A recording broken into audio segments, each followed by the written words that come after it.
we'll get started. I'm Kevin with Fund Analysis Business Consulting.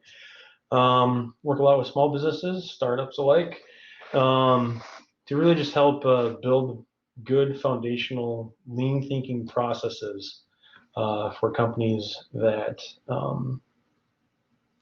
they need increased efficiency in their process flows.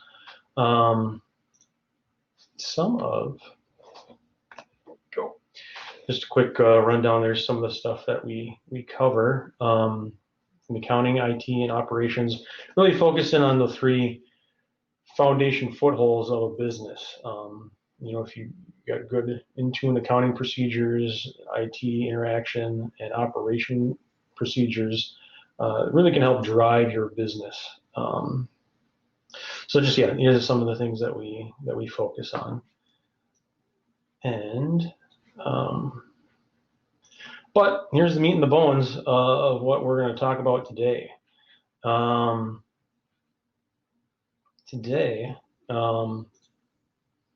about accounting first.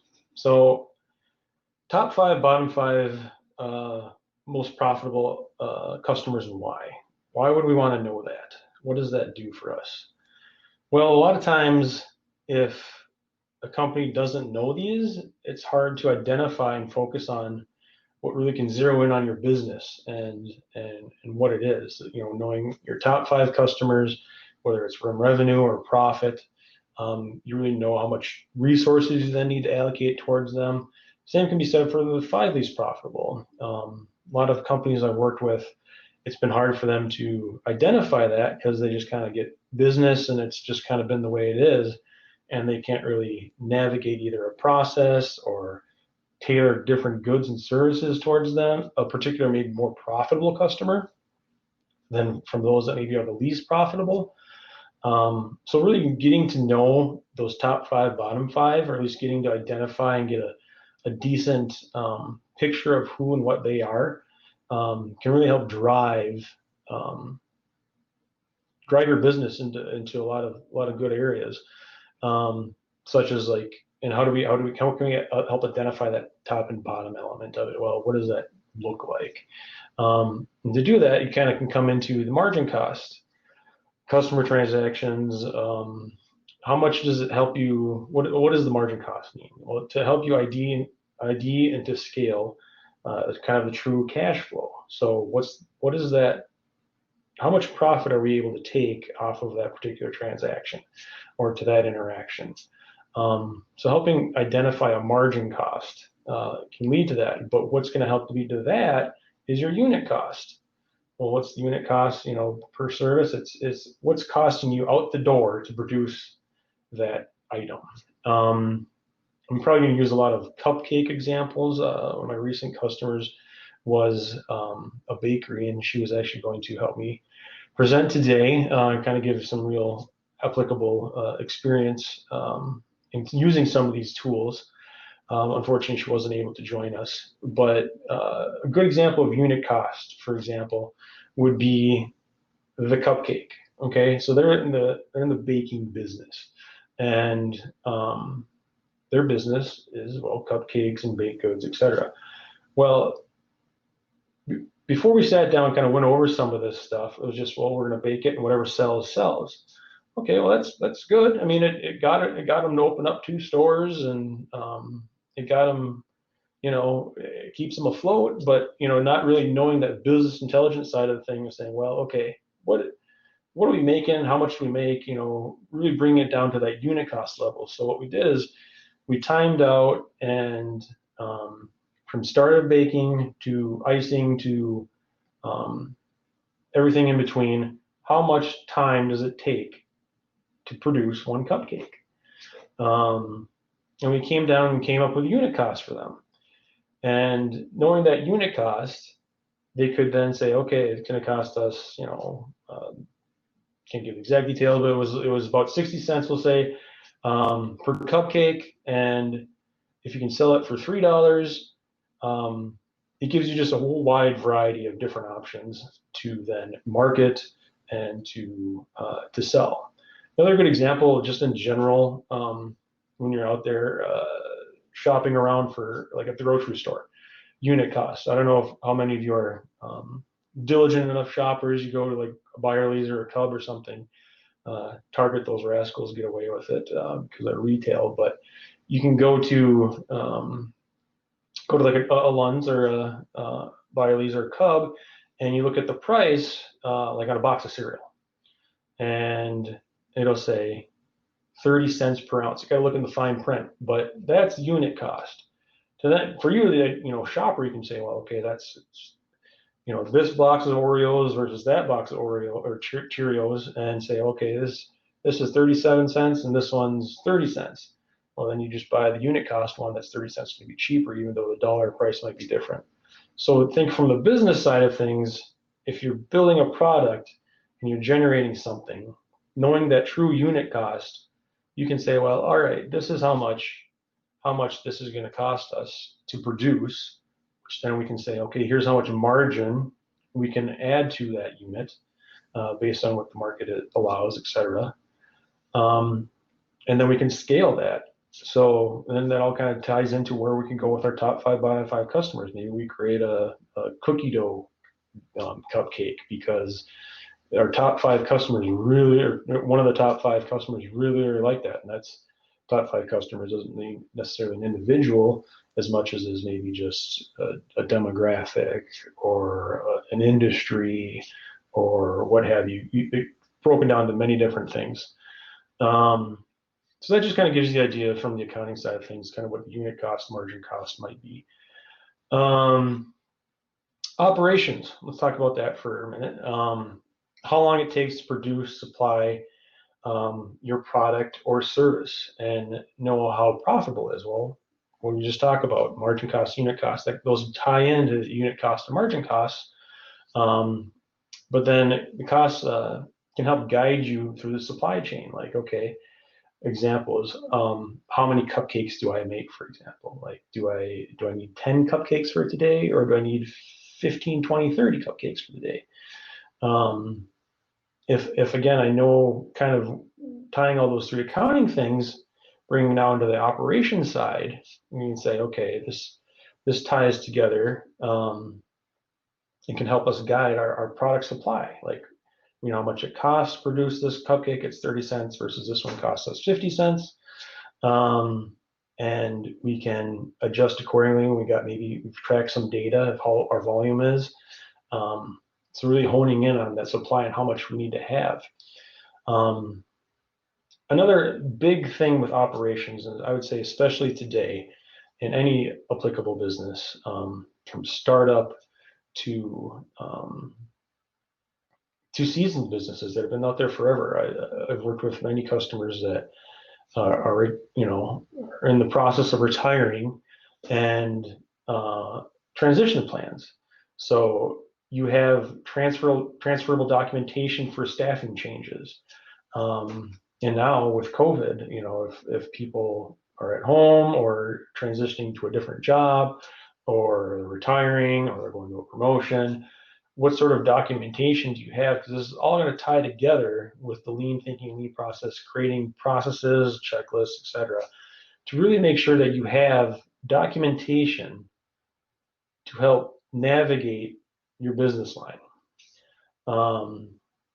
Do you have, for example, from an accounting standpoint, if you're an accounting manager and you've been doing this for 20, 30 years, well, what information is going to be pertinent to then the person that's going to step in that role later? You've been doing things a certain way for a period of time, and now someone else is going to have to come and do it.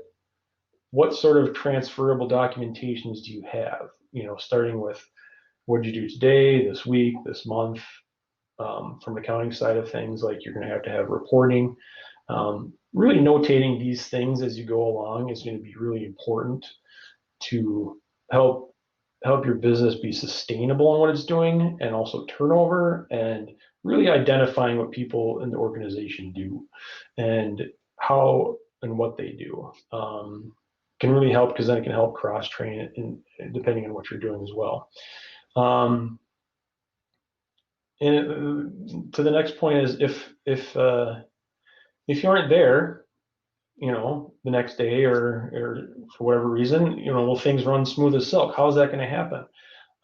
If you don't have some sort of documentation, some sort of process that kind of outlines what you do, because I know we all get very busy in our day-to-day work, and so it's kind of like, well, okay, what we need to slow down for just a minute and really put it into context. What is it that we're actually providing to the organization? And really breaking that down, like I say, just simple stands of like a day, a week, and a month, and for accounting, perhaps quarterly for statements and things.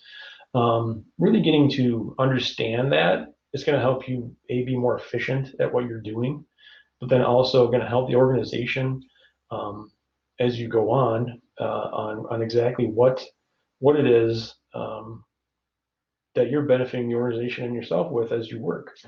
From an IT perspective, you're using software that integrates with your core business and gives you the data you need. Okay, so what does that mean? I've seen organizations that, for example, a distributor, they had about 3 different accounting softwares, 2 different HR softwares, and then another, half a dozen, and I'm not kidding, about half a dozen different, like, because it was a pretty big company, they through many states, but half a dozen different operation softwares. Well, that's just going to get you muddled all down to learning different processes, the different softwares, to not really knowing what your core business is, because now you're working on so many different platforms. It was such a mess. But if you can get down to identifying and using a software that integrates with your core business and identifying what your core business is, like for a construction company example, your core business is project management. You're swinging the hammer and you're pouring the cement, but you are selling a completed project to the customer.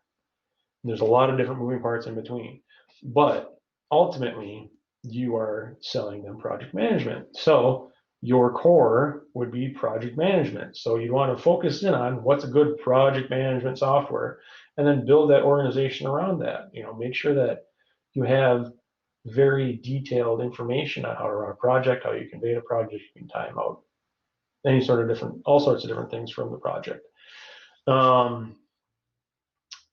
So really helping identify that key software it can help greatly from the IT side of things.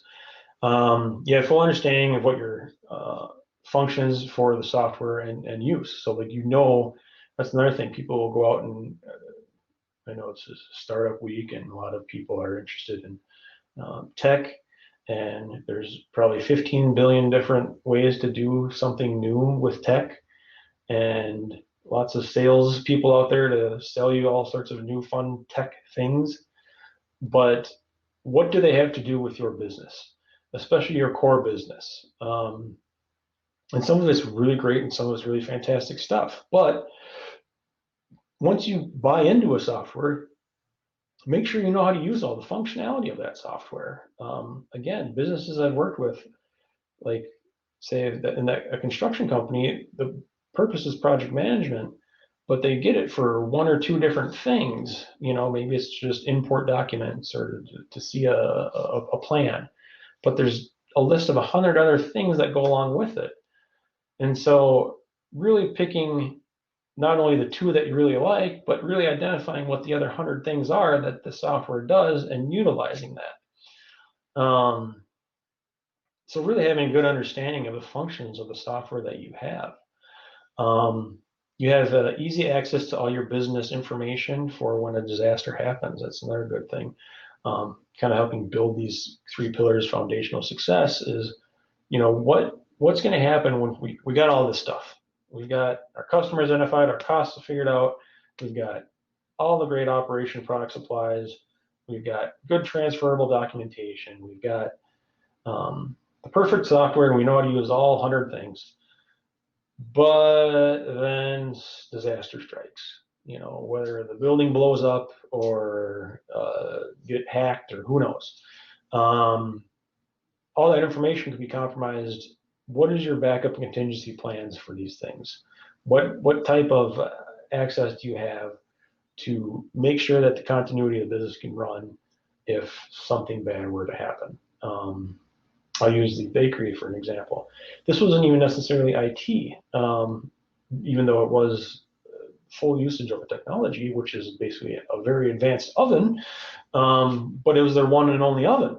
And it's what basically ran the show for them to produce all these cupcakes. And so it was an older oven, and you got to think, well, okay, if that thing goes kaput for a day, a week, a month, because it's old, it's not something that you know, they got a new one on the shelf you can go pick up at Target tomorrow. What are you going to do as an organization once that crucial piece of machinery goes out? So having backup and contingency plans, not necessarily all for backup of data, but for backup of the hardware, the thing that helps run your business. If it's a computer, if it's an oven, if it's, you know, different tools, what have you. What do you have for contingency backups in that regard? And then once I identified that with the baker, they talked about a different bakery that they kind of they do different. One does more breads, more cupcakes. So one's kind of more sweet and one's more towards traditional breads.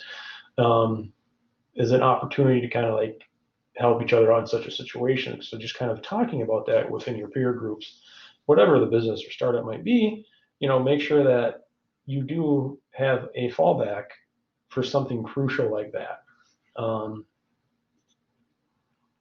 Next. So with this, we got to think lean. So thinking lean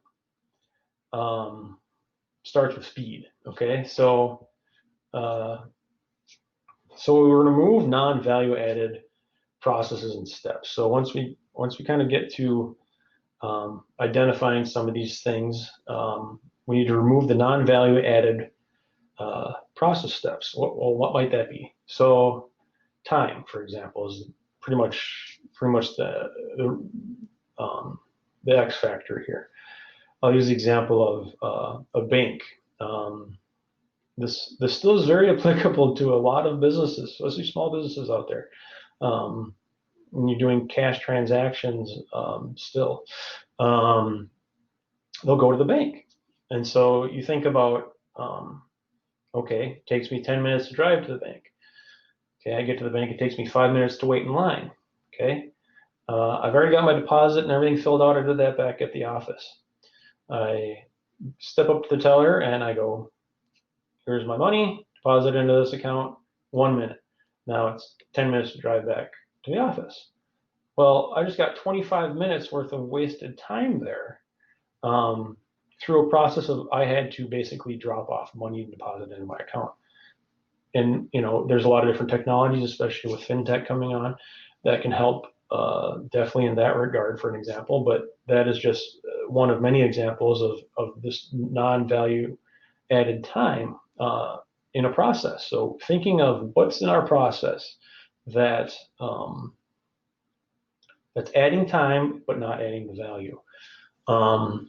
So fixed connections between the process steps is another way for enhancing your speed. So in this example, I give like a double batch for the baker. They're making, you know, you go into a bakery, you'll see dozens. Some of them have dozens of different cupcake flavors, and some of them just have a few. Well, dollars to donuts to cupcakes is that initial batch of dough is the same for all of them, or at least to an extent. Maybe the chocolates, the vanillas get a little different, and you swirl it, and maybe red velvets, whatever. But if you're going to start with a base of a chocolate, you're going to start with a base of a vanilla, double that up so that you're not just making it for the cookie dough, or you're not just making it for the Rocky Road cupcake or the red velvet one or whatever, is you double up that batch and you make it for cupcake A and B. And then later on down the line, you differentiate it. So whatever the process is, you find those commonalities at the root. You say, okay, well, it's going to be dough. It starts off with a dough, and then I make it different further down the process. So that's what we mean by fixing connections between process steps. Like what is that step that's very similar for 10 things, and it's got 10 steps, but 5 of them are very similar or the same. How can you make more synergy within that process? Um, Increase the speed in process through the visuals. So visuals. This was funny when I was actually at the bakery. They had huge storage bins. I don't know if you've seen more than just the normal 5 pound bag or 1 pound bag or whatever it is you get at the store for sugar and flour. But when you see them in a big tub of, I would 50 pounds or more, 100 pounds worth of this stuff, and it rolls out on a cart, and there's 3 individual bins, and you open them, they all look the same. They're all, I mean, one's flour, one's sugar, and one's a gluten-free flour. If in the morning, bakers get up in the morning, and they're going to scoop this in, how the chances of an error there are, I would say, immense, because you're in the morning, you're foggy, and you haven't had your coffee or something in the morning, and you take one scoop, and well, shoot, I added 1 scoop of sugar when I needed 2 scoops of flour, and I ruined the whole batch. I got to start over again. Well, that's going to create a bunch of waste. So how can we avoid such a dilemma? Well, this is where the visuals come into play.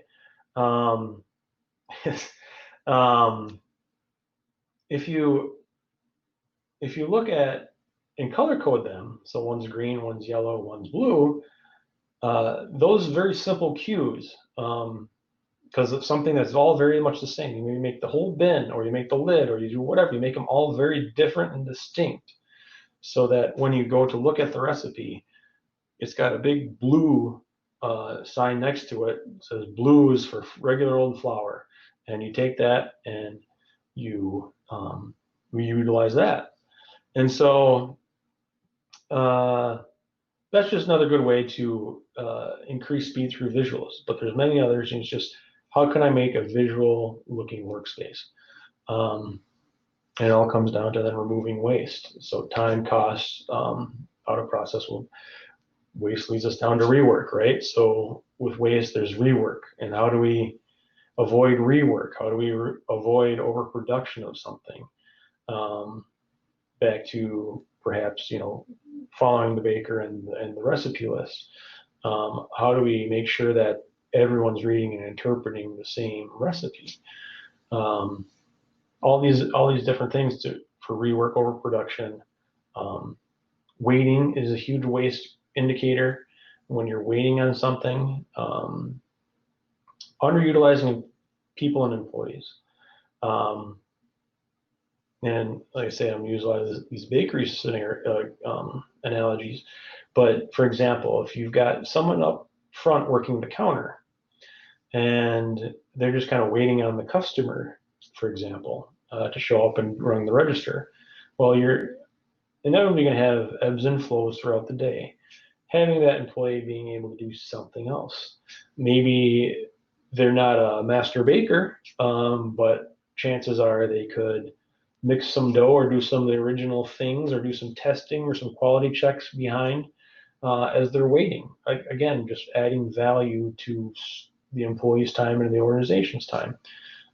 So that's be another example also of underutilizing the employee. If they're just kind of asked to stand and wait, instead of utilizing them in some fashion, or even if the ultimate goal is to continuously improve your processes, maybe they're an employee that has some drive to do something more with the company and trying to find different ways to engage them as they step up through organization. Unnecessary motion is another example of wasting time. Moving around too much. So if I'm sitting there mixing the dough, I shouldn't be going over to also go wash the dishes every time I'm done with it. So I should really get done with my process first before I add something else to it. It's also extra processing. So kind of back to our example of fixing connections between process steps, build that extra bigger dough times 2 versus just doing the single batch. You can, that's an extra process you didn't necessarily need to do if you just made it a double batch. Transportation would be another one. If you are baking in one particular facility and then you're shooting it out to another, how can you increase your transportation time? Fill your truck full and then have things maybe frozen at the other location, and where they're baked fresh, and certain things can maybe rise at the other location. Just thinking of time and transportation, thinking in that linear thought, how can you improve those? And they're different and applicable to all different industries. Just thinking of time, transportation. Same with inventory. What do we need on stock? Do we need, let's switch to a flooring store. How much flooring do we need to have in a particular brand, style, whatever, in stock? Hopefully if we went through and identified our customer base and where our revenue is, how much we've sold within that year, we'd have a good idea of inventory. And if we don't, we just are miscellaneously buying inventory, that can lead us down to, costly paths. Accuracy is a great way to enhance lean thinking. So how do we increase our accuracy? We reduce the variation at each process step with detail. So what does detail mean? So sticking with our bakery analogies, we put the thermometer in a dough, right? So at some point you're gonna have to check the temperature of this dough. Well, if it's a double batch, it's probably gonna be, let's say 3 feet by 3 feet if you laid it out. It's a big chunk of dough. So, and then we got to wait for the temperature to rise or whatever. And maybe we're just reading through our process list and we just say, okay, check temperature. Well, if I put the thermometer at the end of this 3 foot chunk of dough, it's going to give me a different reading than if I put it in the middle of this chunk of dough. So identifying in detail what your process is, what's that variable that can give us an inaccurate reading or measure on whatever it is we're doing. So be thinking of detail and reading humidity. So another example of that is a flooring store I worked with, and you take out these wood floors and you put them in a honeycomb shape, and then you let them climatize for 24 hours, 48 hours, and you put a humidity reader on there. Well, so that it's installed at the proper humidity. So again, where do I put that humidity reading device? Is it in the middle of the planks, on top of the planks, side of the planks? How long do I have to, does it matter where I put that? So that, again, identifying some of that detail, especially when you're using an instrument or tool to be precise on something, giving the detail there is crucial. Quality checks. So using a bakery, taste tests, right? So taste tests throughout the process is a crucial point. Another example would be like your bourbon or wine tasters at those distilleries, is you get one good expert and really identify what is there something wrong or good with the process. Maybe for code or tech, you would have somebody that's reviewing the code at one point and saying, okay, this is good, it checks out. All also can be added to with a checklist. What is it? What is it that we need to do in this process? Checklists are fantastic. Reading it also helps reduce all these errors. So starting off with a good, accurate checklist can help you then improve your accuracy, and then continuously improve process steps. So again, these are always going to evolve. If you're in the lean thinking mindset for the organization, you want to be thinking constantly, how can we improve this process? There's, we discussed plenty of ways you can do that. So next, so fixing these waste factors for our shareholders and users. We're running closer to time here. So I'll go through these quickly. Identify and establish goals. So once we're ready to implement something, from the accounting side, operations side, IT side, we've identified some sort of element of waste, right? So what are we going to do? We create, we need to solve something. So we establish those goals along the process, and from there we design. We say, okay, here's our goal. We're going to come up with whether it's a checklist or some visuals. So like for example, the different flour, sugars, and doughs. We've identified that. We need to improve that because there's gross opportunity for error there. We're going to create a visual. We're going to color code the bins. And then from there, we're going to build a process workflow. Now the new recipes, we're going to color code exactly maybe the lettering or something. We're going to give a good visual to, all right, grab blue bin equals regular flour.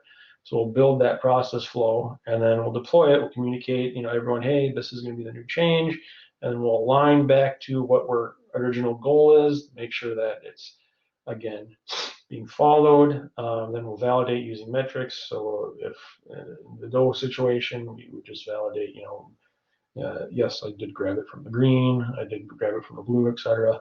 But there's varying different models to use that. And then, but just back to always continuously improving. And then we'll jump on the next. So pain points, waste time implementation. So back to kind of just back to the examples that we've already talked about. So these kind of back to the foundational elements when you're building your organization as a startup or when you're building it or improving upon it as an existing organization. Think of unit costs. I would say go back to that cupcake example, really identify what the cost is to produce your widget, to produce your software, to implement your whatever. Come up with a good cost metric can help be a driver for lots of things.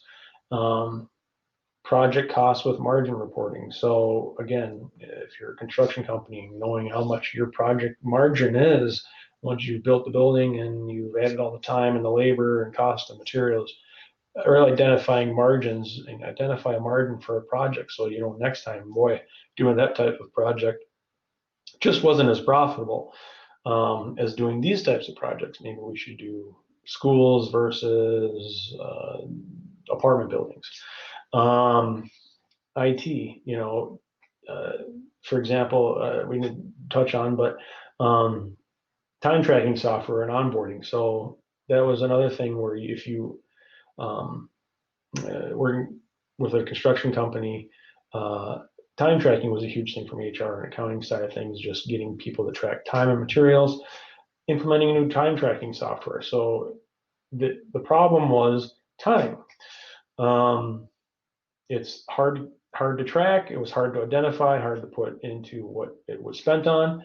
So technology came in and said, well, we could use this time tracking software and onboarding it. So making sure that it's use technology to solve a situation, but again, using all those functions of the software, or most of them, and making sure they tie into your core business.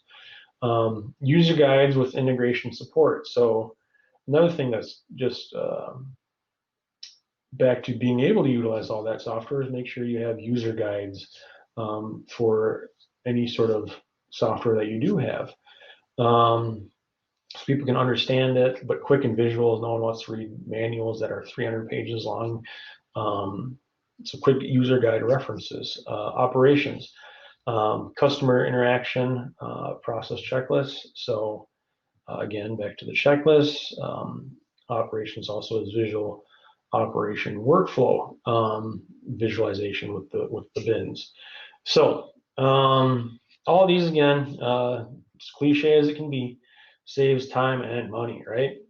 Simplifying your process, then the less time it takes equals the more money you make, right? So all these things just be thoughtful and mindful of as you're progressing with your organization or building up a startup. And question and answer time. I guess we can do this in the chat function or what have you, but now is the good time.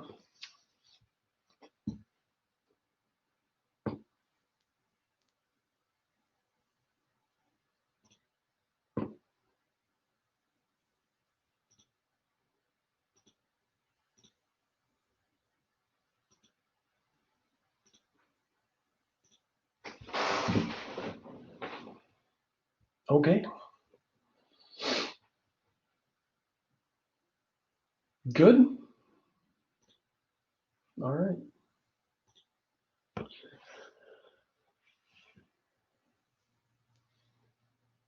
Favorite tools in each of those three areas.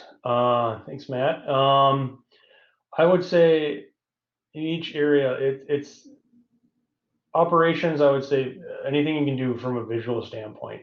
Um, like I say, I use the flower example, but I also you can go to like tools, for example, creating an outline. I don't know if you've seen those, an outline for particular tools. Anything you can do in an operations side of things that's visual um, is beyond helpful because operations you're in the thick of things. You're doing things on the fly, whatever it is. You're moving fast. You're in the business of doing business, and you're not going to have time to think or maybe look at a checklist or whatever. So the more visual and quick cues you can have, the better. And then for accounting, I would say checklists for sure. I had a pretty extensive background with accounting and month-end closes and quarterly closes and everything in between. Is the more checklists, the better to make sure that you are getting, closing a reporting month on time, closing the books on time and at an appropriate time consistently, doing it this day of the month, this whatever, making sure you're very, very consistent so that you're going to get good data that goes into your financial tools and your financial reporting. From the IT side, I like guides. I think giving people good user guides because technology is wonderful, but people's understanding of technology is all over the board, everywhere. And I almost say technology, I can incorporate all three, checklists and visuals, because even in today's environment, really out there in that business world, you're still going to have people that aren't completely comfortable with email and still can have trouble navigating some what we think might be very basic software functions. And so there's lots of people out there that just aren't as inept with or aren't as involved in with software. And so the more visual and the more succinct guides and visuals you can give to people with technology, or whether it's implementing it or especially with implementing it, the better off you're going to be. So I hope that answers your question, Matt.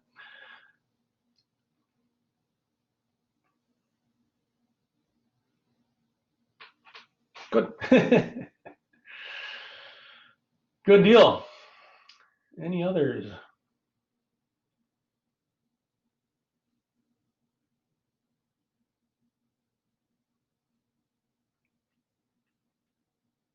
Yeah, this is kind of funny. I more of a person-to-person speaker, so this is kind of funny to not interact with you guys as I'm doing the presentation. I like to get a lot of audience participation, as it were.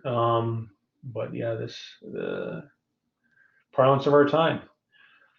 So, any other questions?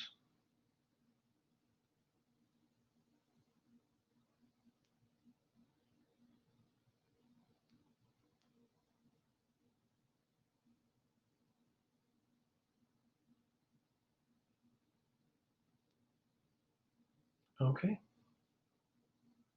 cool. Well, I hope everyone's enjoying their startup week and participating in these events. I know they're great. I've been doing them in person. and really enjoyed it. And it's been unique this year to jump into all these different events. So see you out there. Feel free to drop me a line. You reach out by email or phone or however it works for you. I did have that on the presentation, but there you go. Thanks, guys.